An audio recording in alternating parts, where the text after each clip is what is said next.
बदल जाता है, फ्री बॉडी डायग्राम्स में हल्का सा फर्क दिखाई देने लगता है और इक्वेशन में हल्का सा फर्क दिखाई देने लगता है, मगर अल्टीमेटली सॉल्व होके जो रिजल्ट आता है वो हमेशा सेम होता है। रिजल्ट में, फाइनल रिजल्ट में कभी कोई फर्क नहीं होता। देखिए, एक प्रॉब्लम हम इसी समय करते हैं। This is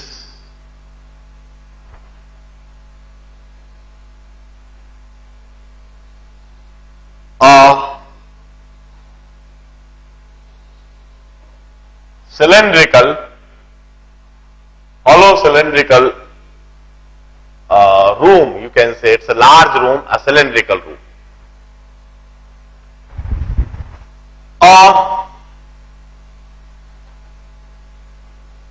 It's rotating with angular velocity omega. ये एक सिलेंड्रिकल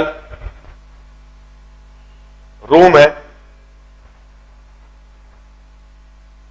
और ये पूरा का पूरा सिलेंडर जो हॉलो है अंदर से, ये ओमेगा एंगुलर वेलोसिटी से घूम रहा है। इधर यह एक ब्लॉक है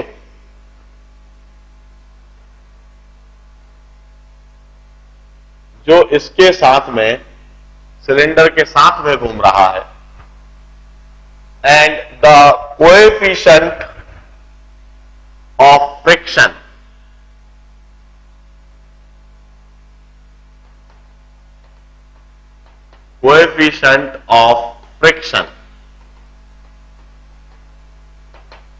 is mu.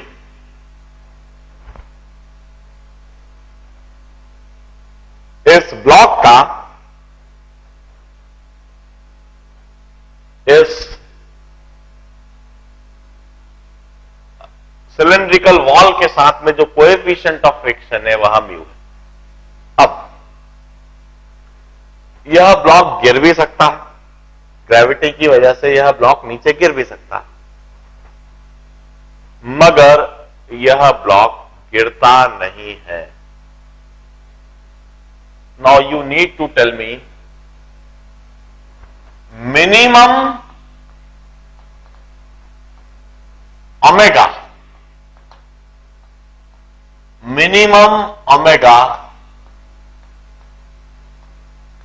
so that the block does not fall.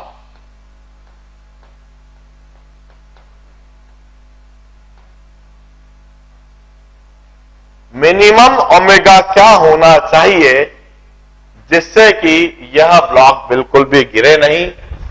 The radius is R, the radius is R, cylinder का रेडियस आर। मैं प्रॉब्लम को एक और बात समझा देता हूं। It's a hollow cylinder and it's a hollow cylinder having radius of are.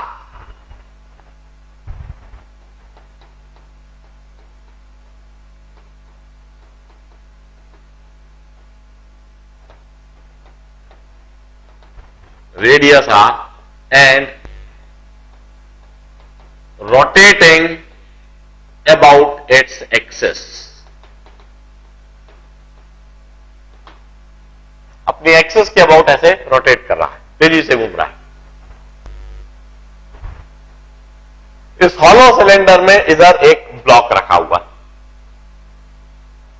जो दीवार से चिपका हुआ है और दीवार से चिपक के सिलेंडर के साथ साथ में घूम रहा है, दीवार से चिपके हुए सिलेंडर के साथ साथ में घूम रहा है।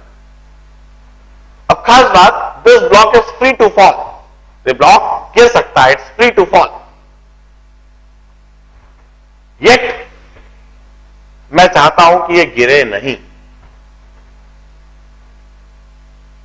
इस सिचुएशन के लिए what minimum omega, what must be the minimum angular velocity of this rotating cylinder, so that the block does not fall.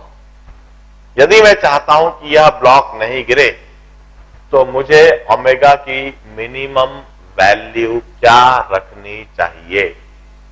क्या आप इसी समय सोच समझकर यह बात बता सकते हैं? मैं इस प्रॉब्लम को समझाऊंगा और इस प्रॉब्लम को समझाने के लिए मैं दोनों ही रेफरेंस फ्रेम में काम करके दिखाऊंगा।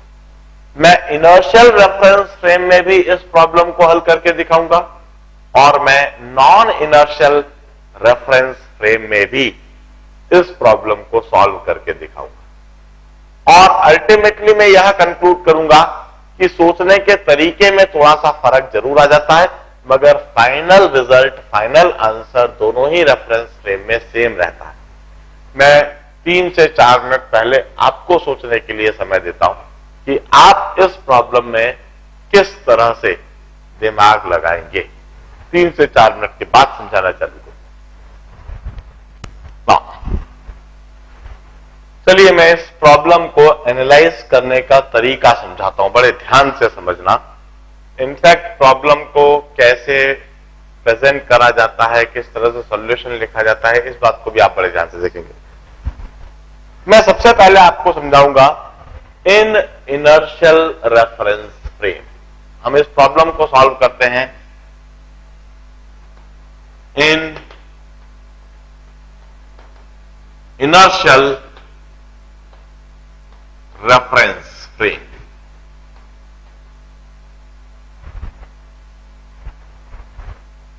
इनर्शियल रेफरेंस फ्रेम मतलब कोई पर्सन जो बिल्कुल स्टेशनरी है, जो बिल्कुल बाहर खड़ा है और बाहर खड़े होकर इस ब्लॉक को देखता है।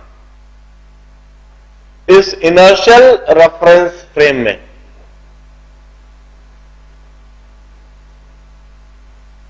यह जो ब्लॉक है, इसके ऊपर एक तो वर्टिकली डाउनवर्ड डायरेक्शन में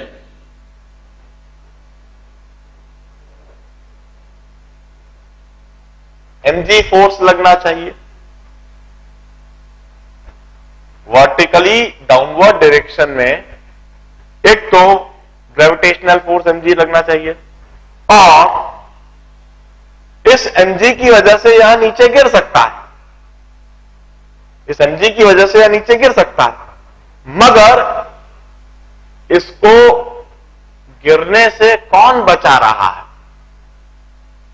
कौन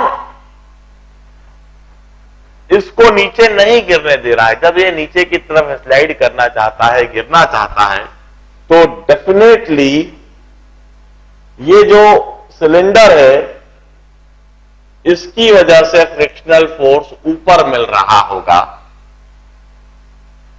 और इसी के फ्रिक्शनल फोर्स की वजह से यह नीचे नहीं गिर पा रहा। अब इसके अलावा जब यह ब्लॉक सिलेंडर के साथ साथ ओमेगा एंगुलर वेलोसिटी से सर्कुलर मोशन कर रहा है, सिलेंडर के साथ साथ घूम रहा है यह, तो सिलेंडर के साथ साथ घूमने की वजह से इसका रेडियली इनवर्ट डायरेक्शन में एक्सीलरेशन हो रहा होगा, सेंट्रीपिटल एक्सीलरेशन हो रहा होगा। और रेडियली इनवर्ट डायरेक्शन में यह जो एक्सीलरेशन हो रहा है, कौन सा ऐसा फोर्स है जो इसको रेडियली इनवर्ट डायरेक्शन में एक्सीलरेट कर रहा है, सेंट्रीपिटल एक्सीलरेशन दे रहा है? कौन सा ऐसा फोर्स है जो सेंट्रीपिटल फोर्स का काम कर रहा है? ये जो सिलेंडर है, घूमता हुआ सिलेंडर, यह ब्लॉक को नॉर्मल डायरेक्शन में प्रेस कर रहा होगा, इस पर एक नॉर्मल रिएक्शन लगा रहा होगा।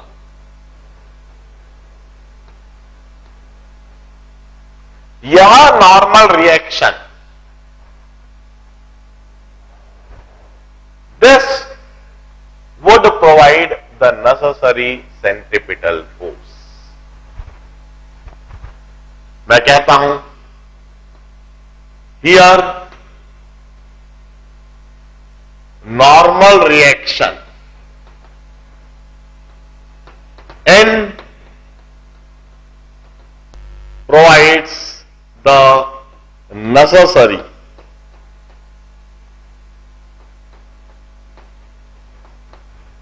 centripetal force.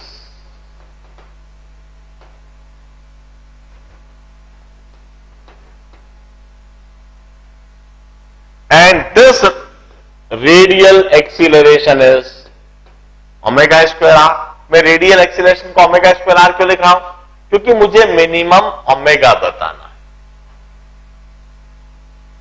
Since I need to work for minimum omega, hence let's write all the quantities in terms of omega. यदि हमें लीनियर स्पीड बताना होता तो हम v स्क्वायर बाय आर लिखते हैं. जनरली v ओमेगा हम बहुत ही कम लिखते हैं, रेयरली लिखते हैं v ओमेगा. या तो हम रेडियल एक्सीलरेशन को v स्क्वायर बाय आर लिखेंगे या हम लिखेंगे ओमेगा स्क्वायर आर. जब हमें वेलोसिटी के टर्म्स में काम करना है, आगे वेलोसिटी निकालना है तो v स्क्वायर बाय आर. मगर जब मिनिमम ओमेगा निकालना है तो रेडियल एक्सीलरेशन को हम लिखते हैं ओमेगा स्क्वायर आर. हम कहते हैं this normal reaction is equal to m into a r और this normal reaction equal to m into omega square are.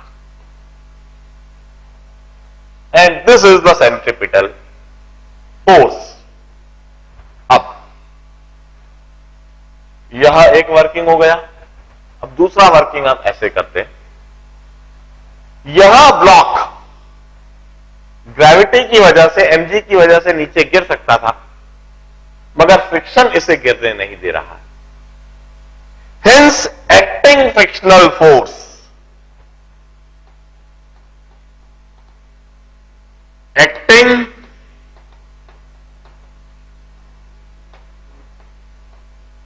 Frictional force which is Fr,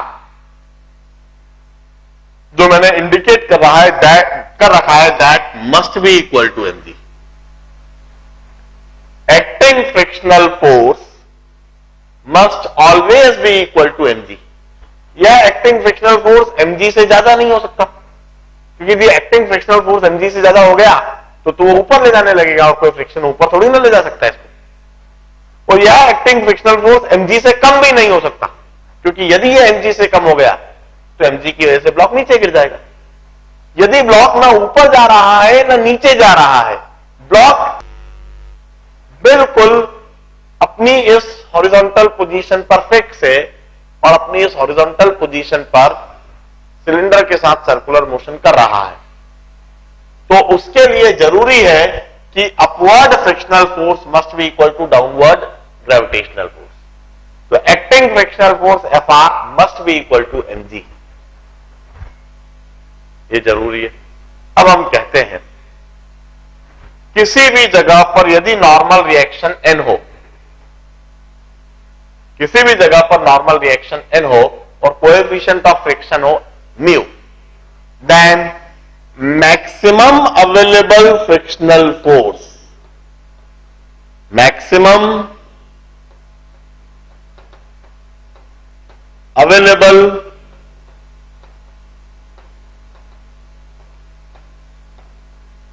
frictional force, जिसको हम Fr मैक्स कहते हैं, this is always equal to mu into N. It's always equal to mu into N की जगह पर m omega square are. कहीं पर भी जो मैक्सिमम अवेलेबल फ्रिक्शनल फोर्स होती है, इन दोनों ब्लॉक और सिलेंडर वॉल के बीच में जो मैक्सिमम फ्रिक्शनल फोर्स एक्ट करेगा, जो मैक्सिमम फ्रिक्शनल फोर्स हो सकता है, जिसको हम Fr मैक्स लिखेंगे, this would be equal to mu into N. N की जगह पर हम एन की वैल्यू लिख देते हैं m omega square R. It would be mu into m omega square R. This would be the maximum available frictional force.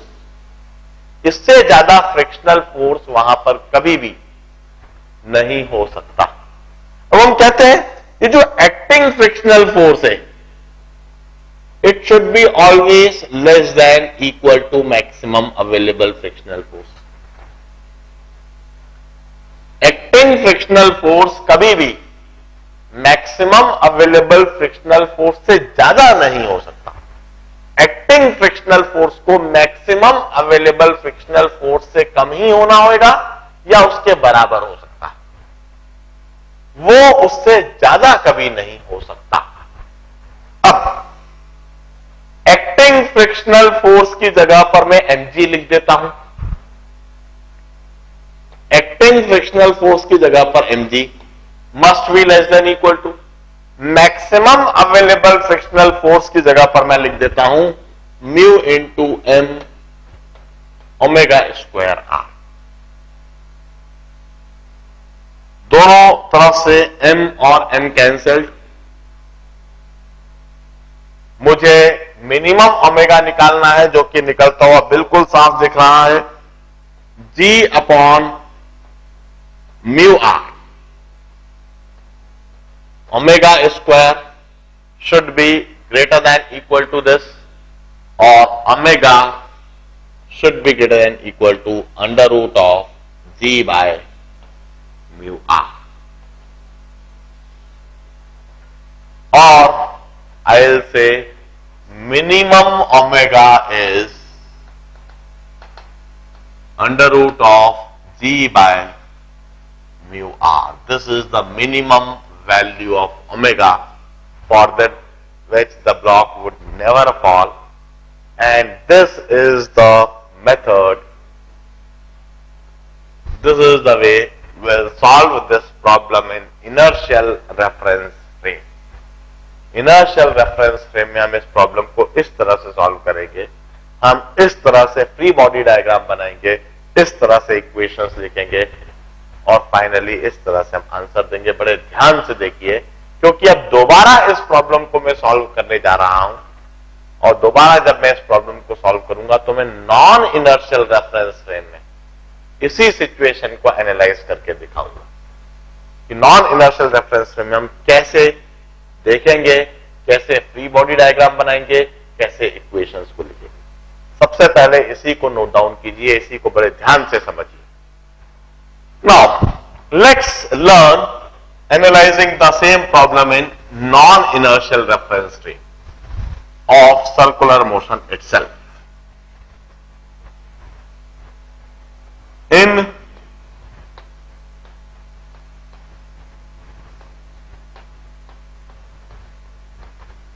non-inertial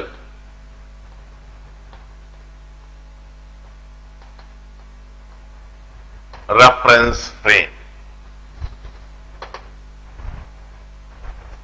अब इसी सिचुएशन को नॉन इनर्शियल रेफरेंस फ्रेम में भी मैं क्लैरिफाई कर दूं ऑफ सर्कुलर मोशन इटसेल्फ।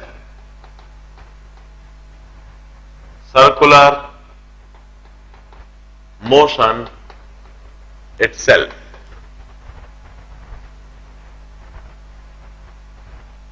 मतलब कोई वह ऑब्जर्वर ऑब्जर्व करे जो स्वयं सिलेंडर के साथ साथ घूम रहा है, वो भी सर्कुलर मोशन कर रहा है। वो इस सिचुएशन को कैसे देखेगा, कैसे बनाएगा? यह ब्लॉक है। वंस अगेन वह क्या कहेगा कि भाई mg वर्टिकली डाउनवर्ड डायरेक्शन में लगना ही चाहिए और इस ब्लॉक को गिरने से प्रिवेंट करने के लिए फ्रिक्शनल फोर्स ऊपर की तरफ लगना ही चाहिए। जब ब्लॉक नीचे गिरना चाहेगा तो इसको गिरने से रोकने वाला फ्रिक्शनल फोर्स ही होगा। अब वह क्या कहेगा? ये इक्वेशन में कोई फर्क नहीं है। फर्क किस जगह पर है? ये कहेगा this particle which is executing circular motion, there must be some force in radially outward direction, we'll call it centrifugal force. In fact, it's a pseudo force. वहां रेडियली आउटवर्ड डायरेक्शन में सेंट्रीफ्यूगल फोर्स बना देगा m omega square r।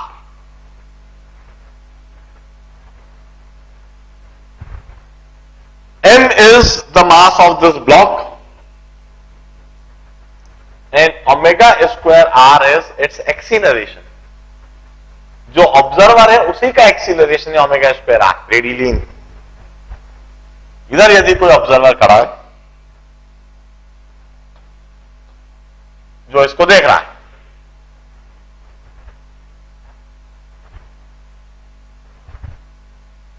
तो वह जो स्वयं radially inward direction में accelerated है वह opposite to its acceleration means radially outward direction में फोर्स लगा रहा, और वो force mass of this block into this acceleration radially outward direction.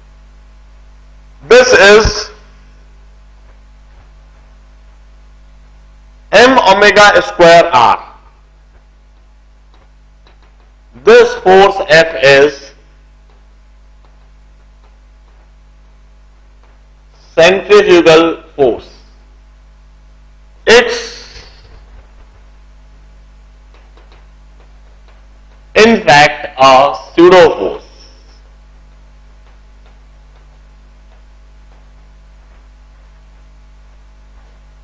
Radially outward direction में, इन रेडियली आउटवर्ड डायरेक्शन।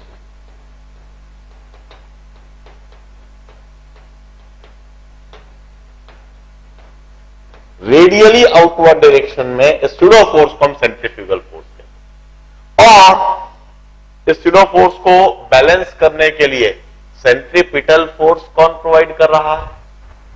इस स्यूडो फोर्स को बैलेंस करने के लिए necessary centripetal force is provided by normal reaction. अब इस केस में देखिए हमने पार्टिकल का कोई एक्सीलरेशन नहीं दिखाया है। पिछला फ्री बॉडी डायग्राम देखिए, इनर्शियल रेफरेंस फ्रेम में जो फ्री बॉडी डायग्राम बनाया वो देखिए, वहां हमने रेडियली इनवर्ट डायरेक्शन में एक्सीलरेशन दिखाया, मगर यहां हमने कोई एक्सीलरेशन नहीं दिखाया क्योंकि इसके रेस्पेक्ट में यह ब्लॉक तो स्टेशनरी ही रहेगा, मगर इसके रेस्पेक्ट में इस ब्लॉक का रेडियली आउटवर्ड डायरेक्शन में एक स्यूडो फोर्स सेंट्रीफ्यूगल फोर्स जरूर बनाया है।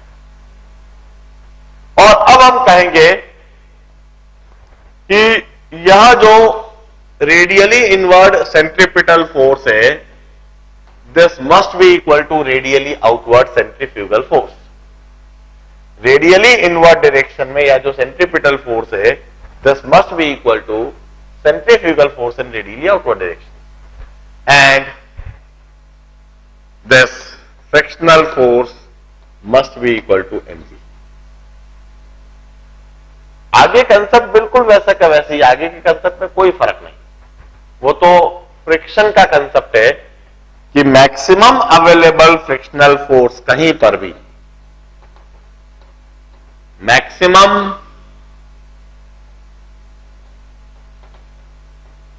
अवेलेबल फ्रिक्शनल फोर्स, कहीं पर भी दो कॉन्टैक्ट के बीच में जो मैक्सिमम अवेलेबल फ्रिक्शनल फोर्स होता है वो हमेशा म्यू इंटू एन होता है। इस केस में mu into this is F R max,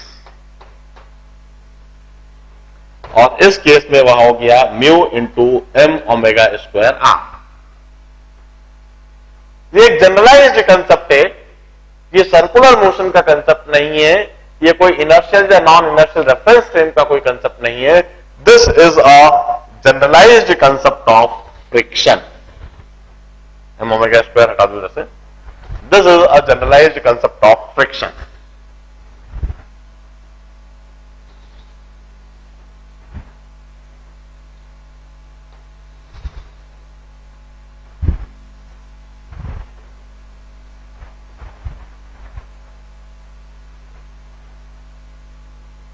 maximum available frictional force जिसको हम एफ आर मैक्स लिखते हैं, it's always equal to mu into N, और इधर एन की वैल्यू एम ओमेगा स्क्वायर आ रहा है इसलिए म्यू इंटू एम ओमेगा। अब यह भी एक जनरलाइज्ड कंसेप्ट है कि जो एक्टिंग फ्रिक्शनल फोर्स होता है it should be always less than equal to maximum available friction. यह भी एक जनरलाइज्ड कंसेप्ट है, इसका भी इस चैप्टर से कोई लेना देना नहीं है, सर्कुलर मोशन से कोई मतलब नहीं है। इनर्शियल या नॉन इनर्शियल रेफरेंस फ्रेम से भी कोई मतलब नहीं है। This is also a generalized concept.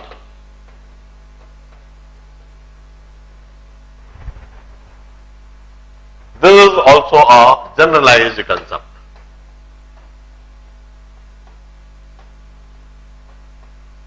Which is always applicable, which always hold।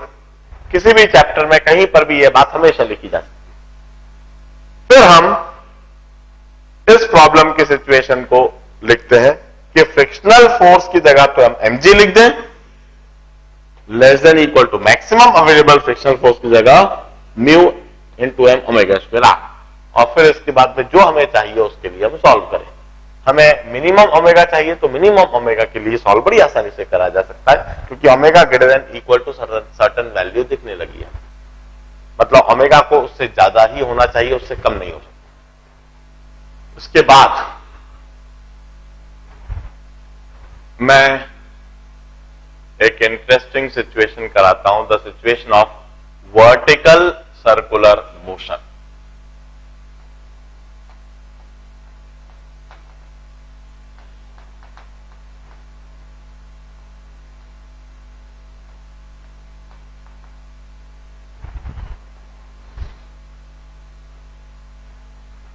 The situation of vertical circular motion. अब इसमें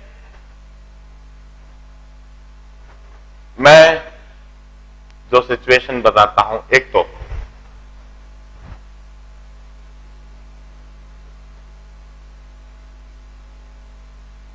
दिस पॉइंट ओ इस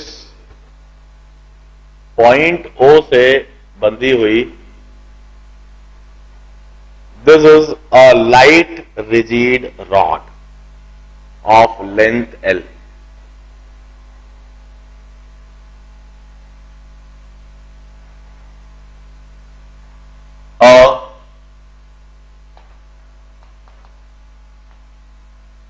Light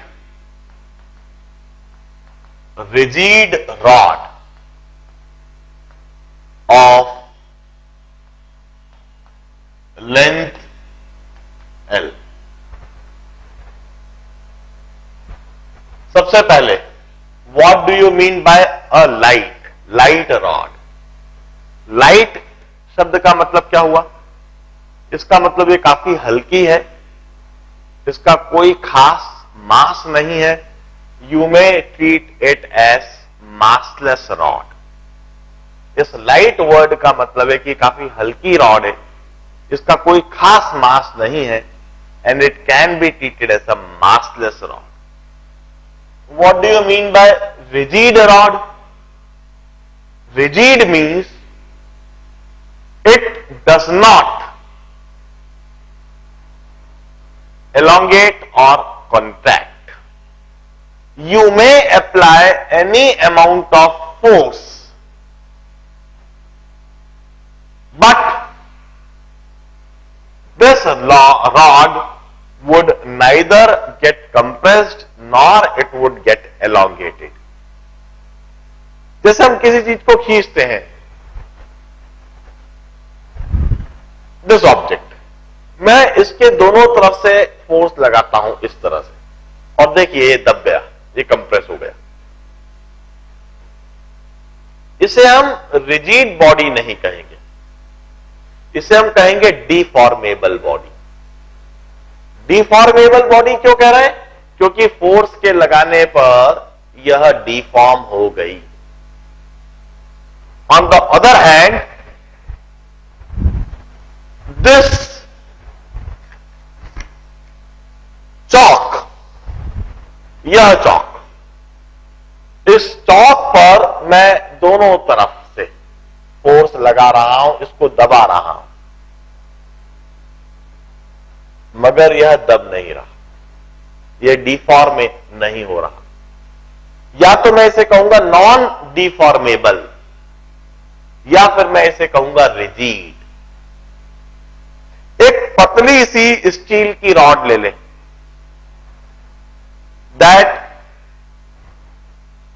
should be very light, उसको मासलेस होना चाहिए, उसमें फोर्स लगाने पर ना तो एक्सटेंड होती है ना कंप्रेस होती है, ऐसी रॉड को हम रिजिड रॉड कहते हैं, light rigid rod of length L. Point O पर फिक्स है और इसके दूसरे एंड से एक पॉइंट मास एम बंधा हुआ है।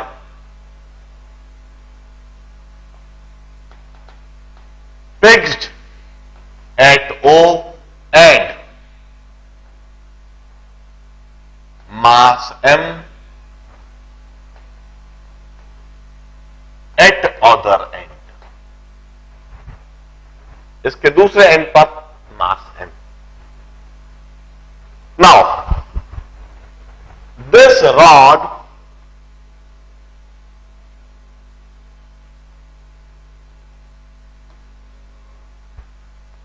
start rotating in vertical direction with in vertical plane with angular velocity omega. It's rotating in vertical plane with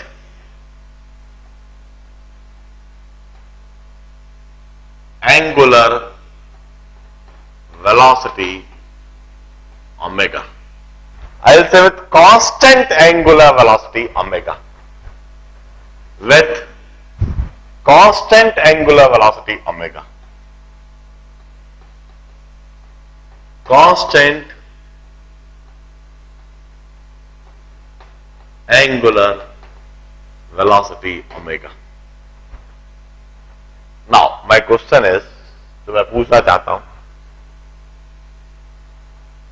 what is the tension or compression at its lowest and the topmost point? Tell me the compressive force or the elongative force. Tell me the force in the rod, compressive or elongative force on the rod, or the tension in the rod. Tension in the rod at its bottom and its topmost point. Bottom point पर और topmost point पर इस rod में compression और elongation जो भी कुछ है वह बताना है, उसका मैग्नीट्यूड बताना है, उसकी वैल्यू बताना है। अब देखिए, सबसे पहली बात, since it's a light rigid rod, इसलिए इसको कांस्टेंट एंगुलर वेलोसिटी ओमेगा से घुमाया जा सकता है। इसे कांस्टेंट एंगुलर वेलोसिटी ओमेगा से घुमाने में कोई समस्या नहीं है। जैसे ये एक लाइट रिजिड रॉड और मैं इसको बड़ी आसानी से ऐसे घुमा सकता हूं, कांस्टेंट एंगुलर वेलोसिटी ओमेगा से ऐसे घुमा सकता हूं। I can always design a mechanism जिससे कांस्टेंट एंगुलर वेलोसिटी ओमेगा से घूमेगा। लाइट रिजिड रॉड ऐसे घूम सकता है। क्या आप अपने आसपास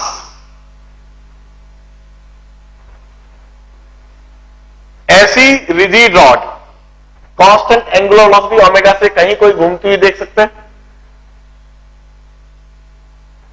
कांस्टेंट एंगुलर वेलोसिटी ओमेगा से कोई रिजिड रॉड घूम रही हो अपने आसपास? Any example? जो दीवार गड़ी लगी है, जो वॉल क्लॉक है, वो एग्जांपल है। वॉल क्लॉक में minute hand as well as the R hand as well as that second hand. वो तीनों ही रिजिड रॉड है, वो रिजिड रॉड है, वो डिफॉर्म नहीं होते। और घड़ी में वह कांस्टेंट एंगुलर वेलोसिटी ओमेगा से घूमते रहते। घड़ी के पीछे कोई मैकेनिज्म है जो उसको कांस्टेंट एंगुलर वेलोसिटी ओमेगा से घुमाता है। मिनट का जो कांटा है वो भी फिक्स एंगुलर वेलोसिटी से घूम रहा है, सेकंड का कांटा भी। और हमने कहा कि वो लाइट रॉड है और उससे इस तरह का कोई मास बना हुआ है। अब इस केस में इस रॉड पर किस तरह का कैसा टेंशन आएगा? अब मैं कहता हूं in such type of problems it really looks very easy to treat and solve this problem in non-inertial reference. Generally जब आप प्रॉब्लम्स करेंगे ना तो प्रॉब्लम्स करते करते आपको ऐसा लगेगा कि नॉन इनर्शियल रेफरेंस फ्रेम में प्रॉब्लम को देखना, उसको विजुअलाइज करना, उसको सॉल्व करना रिलेटिवली आपको इजी लगेगा। उसको आप बड़ी आसानी से विजुअलाइज भी कर पाओगे। ऑल्दो जैसा मैंने बताया है कोई खास फर्क नहीं पड़ता इनर्शियल या non inertial reference frame change कर देने से। हल्का सा फ्री बॉडी डायग्राम में ही फर्क पड़ता है, इक्वेशन लिखने के तरीके में ही फर्क पड़ता है, फाइनल रिजल्ट में कोई खास फर्क नहीं पड़ता है। अब इस सिचुएशन को हम कैसे सॉल्व करेंगे?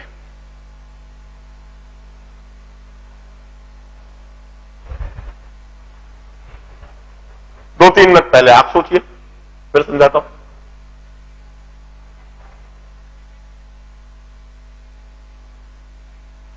Light rigid rod length L, मतलब रेडियस आप एल ले लोगे, पॉइंट ऑफ फिक्स है, इसके अबाउट ऐसे घुमाया जा रहा है, इसके दूसरे एंड से मास एम बंधा हुआ है, it's rotating in vertical plane में रोटेट कर रहा है with constant angular velocity omega. और मैंने पूछा है tension in the rod at its bottom end at its top most point.